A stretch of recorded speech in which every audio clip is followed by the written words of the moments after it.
I couldn't handle it. I ran outside to chase him down, and when I got outside, it was gone.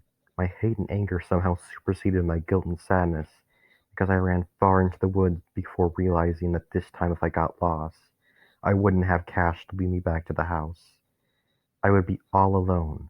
No, I would have whatever was in here with me. I could feel eyes in here.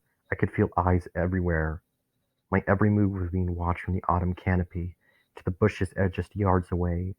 I knew I was surrounded in here, and as my senses became more clear from the adrenaline-fueled rage I was experiencing, I realized it was getting stronger by the minute. Then I noticed the smell, the stench. At first, at the time, I thought it smelled like bad milk, or bologna left in the refrigerator for too long. It was strong, too strong. My eyes began to water, and I could feel my stomach begin to turn. How could a smell so painful be so painful to endure? Then it occurred to me. They killed my best friend. There was only one more life they could take. My dad's. The presence grew stronger, and I could hear whispering in the wind. The smell grew more powerful with every breath. Any second I was certain I would be overwhelmed by God knows what. I realized that if I didn't do what they demanded of me, I would be taken here and now. What could I have done? I shook my head and began to cry. Okay, I'll do it. The relief was instantaneous. The woods became brighter, the smell gone, and the feeling of being watched, replaced by what could only be described as serene. The forest went from a den of unspeakable terror to a place of, well, it was just woods again, just as it always was. I came back home and helped my dad dig Cash's grave.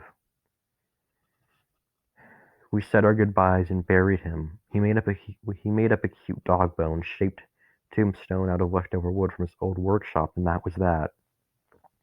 My mom came over the next day, and we all went out to dinner at Wendy's, the food that was the best I ever had.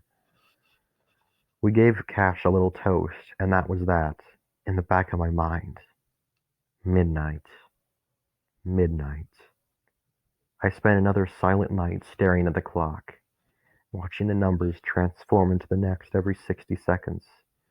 The wait was agonizing. Each passing minute was like a minute removed from my life. That night I was certain I was going to die, and I was trapped. They would have killed my parents if I tried anything. Killing Cash made that entirely too clear. 11:55, 11:56, 11:57, 11:58, 11:59. I looked out the window. There they all were, side by side, shadows of people and the goat man in the center. Their eyes were on me. I looked at the clock. Midnight. I looked back out the window and they were all gone. They knew. They knew I was going to come out tonight. They killed my dog, and then threatened to kill me on the spot after I followed them into the woods. They knew I was broken, my spirit shattered, and that I was more afraid of what would happen if I didn't come out over what happened if I did. I grabbed the candle and walked into the backyard. The darkness was thick, thicker than usual. And the smell. Sour milk, spoiled lunch meat, blood, rot, decay, shit, puke, bile, death. My skin began to crawl, and a shiver took over me. Breathing became difficult, and I could scarcely make out the forest before me. It wasn't just an entrance or a boundary. It was a living, breathing thing, and it was anticipating my every movement. As I took a step into my yard, a jolt, a jolt of terror shot through me as I passed through the motion sensors and activated the backyard life. There was relief in the light, safety at least, for a little while anyways. I used my father's lighter to spark up the candle. I planted it into the cold, dewy mist, and sat down nice and slowly, ready to cross my legs. I never sat in the full position that I was instructed to because as I was in the process of sitting down, I saw it. Two green eyes. Have you ever shined your light directly on an animal's face way off in the distance in the dead of night? At a distance where it was too far away to make out what it looks like, but not enough for their eyes not to catch and reflect light? This was exactly what I saw, except it seemed to be high above the ground, higher than a coyote's height, and higher even than a human's height. It appeared to be pacing back and forth in the woods.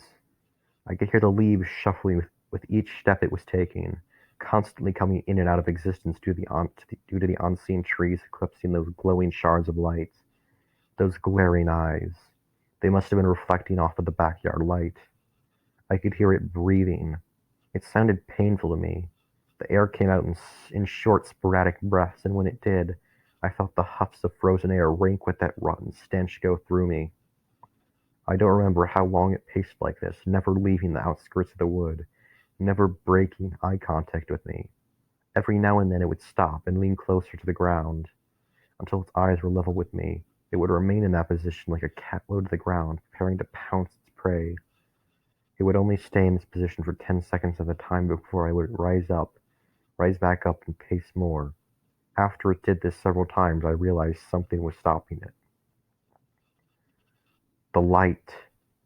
I was dumbstruck, frozen in place. My throat was so tight the air was barely getting in me, barely getting out of me. There was a powerful sense etched into within my soul that any sudden movement would have sent this unspeakable thing into a frenzy at me, light or not.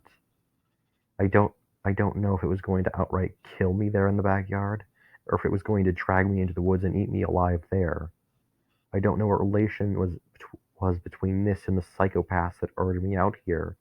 What I did know was that each moment it wasn't getting me, it was getting madder. I couldn't let it get me. I couldn't let it take me away.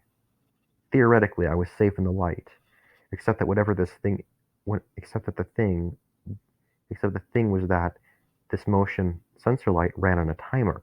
I knew the timer would soon run out, and when it did, the light would go out and nothing would stop it from getting me. With all my courage and willpower, I forced myself to stand out, letting out a hoarse breath. The eyes immediately stopped moving when it saw me stand. I couldn't tell you for certain, but I was almost positive they narrowed. The prospect of me escaping infuriated it to such a level that it began to stalk towards me. I could tell it was moving forward, threateningly, showing a willingness to brave the light. I took a step back, and when it did, it took a swift step forward. I could almost see its shape, tall, thin, bony, too dark to distinguish any specific features except, well, it had horns. Large, curled, spiral-like horns. Or at least it looked like it did. I don't remember running back to the house. I don't remember making it outside. I don't remember anything after the point where the light shut off. It was sudden, as if death caught me. The timer was up and the light shut down and enveloped me in darkness, and I recall hearing it scream. It sounded like a child denied its toy. Or was that me? And when the light died, I fucking ran. It was hours later when I came to my senses. My dad was holding me. My mom was there too. I was crying. Later they would tell me that I was screaming, "Don't let it get me," over and over again. "Don't let it get me." I don't remember myself. I never saw that creature again. I never saw the man with the goat mask again. The two old men in the pickup truck, I never saw them again either. That day forward, I always slept with the window shut. The next day, my dad and my mom took me outside to explain that nothing had happened. We saw displaced grass mixed with mud. We even saw gore marks on the tree. I thought this would be evidence enough to plead my case, but it didn't. My dad immediately laughed at me, telling me he figured the whole thing out. I had an encounter with a deer. Those markings of the tree were from antlers, and it charged at me because it felt threatened. This was such a convenient explanation that I fucking wished to God that it was true, but I knew otherwise. Several weeks later, I heard that there was a missing person search that took place in those woods, and I myself haven't seen nor heard anything at that time. My dad and my therapist insisted that this knowledge would only enable my tendencies as a schizophrenic, so they stopped me from looking into it. Yes, I was diagnosed with paranoid schizophrenia disorder. They said I got it through my inability to cope with the divorce. They told me that I retracted into a delusion because I felt responsible for the family's collapse, and that my youthful, undeveloped mind couldn't process the guilt properly, and that these cultists and their beasts were just agents of personal symbolism. Something like that. For a while I believed everything they told me. The lies felt safe. The lies felt comfortable. Several years later, they would tell me that I would have made a full recovery. It was an easy process since I never had another encounter again. At that point in time, I was so angry. I just told them what they wanted to hear. When I became old enough, I severed all ties with my parents and I moved out of the state. Once I was on my own, I looked into the town's archives and researched as much information as I could about that about that area when I was 9. The missing person report, the manhunt in those woods lasted several days, and all they found was one man. He was torn apart, his limbs removed, his organs missing. They found that he was wearing a peculiar mask, the head of a ram, but its innards were perfectly carved and hollowed to fit over a human head. When they removed the helmet, they saw that he had died with an expression of absolute horror. I took pleasure in that.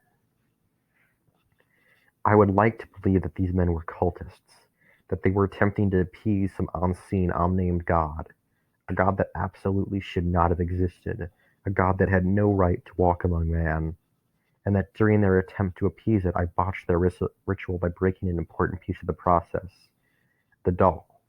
And in their attempt to salvage it, they forced me into offering myself up as a sacrifice to it. But its failure to do whatever it was going to to me that night destroyed the whole operation.